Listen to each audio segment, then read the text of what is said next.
Hi, this is Donna with More Than a Review, and we are live in Cincinnati, Ohio at Lori Foster's Reader and Author Get-Together. So it's my first year, and I will tell you it's an amazing event. It's sold out in 10 minutes, and now I know why. It's been fabulous. So if you hear a little bit of background noise, that is other readers finding their favorite author and getting very excited.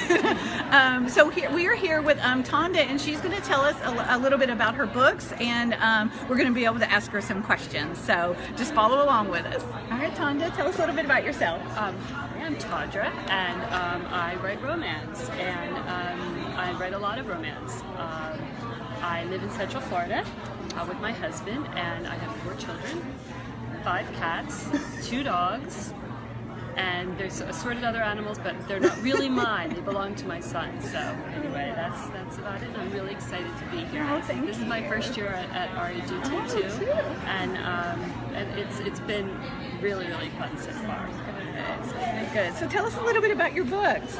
Okay, well, this is my latest. This is The Anti-Cinderella, and it's actually my 60th release. 60 60, yeah. My goal was to release 50 books by my 50th birthday, and I did that. My 50th book came out last year on my birthday. Wow. So then it's been 10 since then, so this one's really fun because this is about, it came out right before the royal wedding, so it was cool, and it's about a non-traditional royal romance. We say it's not your typical royal romance. And I've read this book, and it was very good. I loved it.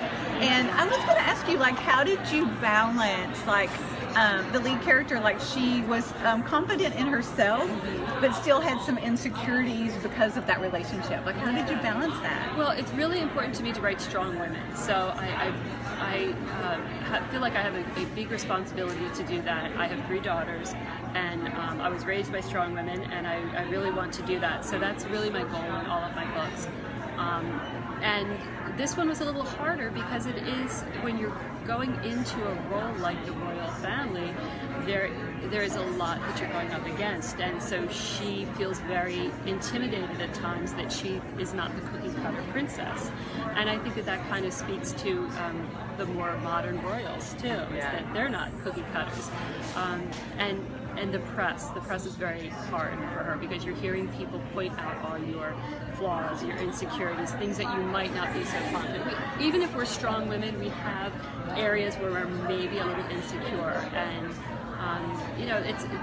it's a part of the learning process that Kyra has in the book, that she can be that person, that she can be herself and yet still be beloved. Yeah, it was very good because it did come out around the time of the royal wedding, and I was watching all the stuff, and I was like, oh my goodness, I'm supporting all this media craziness following her everywhere, and it did. I was like, I can imagine what it's like, just to have them following you around, and they were camped out in her front of her house. And I noticed you made one of the media actually nice, the one that stayed behind. Yes, and I think that's pretty realistic. I grew up a huge fan and a huge devotee of Diana, who was the Princess of Wales, and I did a lot of reading about her life, and she had a few people in the press who she did feel comfortable with, and she did know that she could say things and maybe it wasn't necessarily on the record, and I think that's probably pretty accurate. They know who is good. There's a difference between those who are following them and covering them and those who are just out to, they will invade their privacy at any. There's another incident in the book where they rent a bucket truck so that they can see into her grandmother's garden, and which is a great scene. It is a good scene, but I think that there are people who will go above and beyond. They want that scoop. So yeah.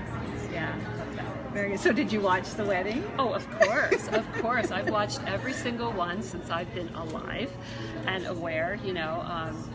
With Diana, I was up at 3 in the morning. I was had just finished 8th grade and was gaga over her and cut my hair that way. And I was a total Diana fan.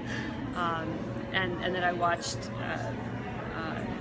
William get married, and then of course I watched Harry and Meghan, and I thought it was just beautiful. Yeah, it was. And I think so many of us, who remember Diana, it was so bittersweet, that day. We thought a lot about her as much as I think of Harry and Meghan. So it was wonderful. I think she was there. I think she was definitely felt there.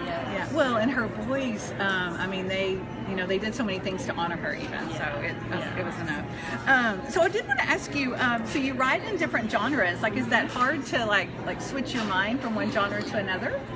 It is, but because I keep the basic level of romance there, that's my baseline, and so that's pretty easy. That's always there. There's always elements of that there.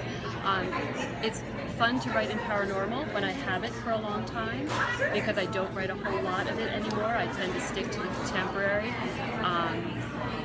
But it's fun because all the rules go out the window. I'm like, oh yeah, I don't have to. No, she can just do this. She can, this person has this power. She can do this. Which, in real life, we're bound by these four walls. So that is fun. It's always a little freeing, and it's nice to have the ability to go back and forth and say, okay, now I'm going to do this one. I'm going to write this world, and those characters are very.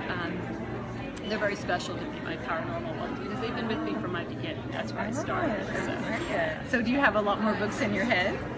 Oh, always, yeah. There'll be 2 more in the Cinderella, and then there's at least 2 spin-offs of that. One is about her friend and her roommate Shelby, who actually was introduced in 50 Frogs, and so she'll have her own story. And then I think there'll be Nikki's younger sister is also going to have her own story. So yeah, that'll be good. That's good to look forward to out there. Yes. Oh, good morning. So our daughter's watching, so I have to say hi to her. I'm excited. Which one is your daughter? Emily is our daughter. Hi, Emily. Okay, so tell us a little bit about. We're on the blog. We are, yay. So if you can tell from the live video, Tawdra has some purple hair, but you're going to have to go over to the blog in a week and you'll find out why. It's a secret. Well, okay, it's not a secret for her. It's a secret I'm going to wait to tell. So share, what is the best money you've spent as a writer? It's really hard to say that. I was thinking about this, but right now what I'm going to say is coming here.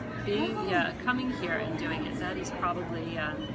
that's probably the best money that I've spent so far. There's certain events that I've been to a lot of events, and they run the gamut, but this has been a wonderful experience. So yeah. So what advice would you give readers who attend events like this?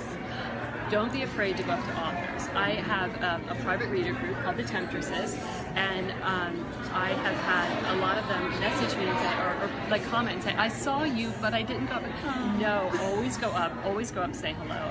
I can't think of an author who isn't excited to meet one of her readers and say, oh, this is so cool to meet you in person. So that would be my first thing. And pace yourself, because it's a marathon, not a sprint. And don't burn yourself out the first night.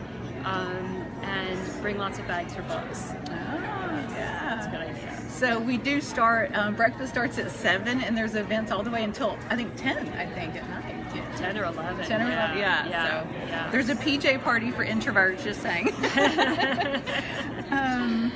What is something that you want readers to get from your books?